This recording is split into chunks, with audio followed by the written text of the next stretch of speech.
Hi everyone and welcome back to another video. Today we have this platform called Ledger and this is the best team collaboration tool, and you can head over to the link in the description to simply get extended free trial and exclusive benefits and rewards on the site. So here, as you can see, we have a couple of features. Now the first thing is, if you head over to your activities section, you will be able to see all your comments, threads, mentions, reactions, polls and broadcasts.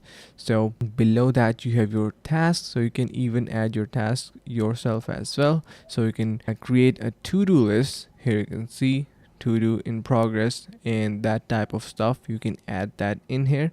Of course, since this is a team collaboration tool, it is something really crucial.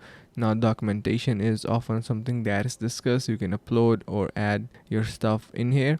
Now an important thing is, if you want to add your team members, you can click on the option on the bottom left side of your screen and add teammates. So here you can see you can invite people on this workspace and you can simply enter their member email and message that you want to write and click on invite. An invite will be sent and they will be on board onto this platform and workspace. You can add your events, messages, saved and all streams. So this is basically a stream section where you can add new folders, and a stream is where all of your events and different types of documentations and everything will be boarded and presented in a nice manner. So something that you should try out. So you can simply head over to the link in the description to get the extended free trial as well exclusive benefits and rewards on this platform. So much appreciated if you subscribe to our channel as well. Thank you so much for watching and see you in the next video.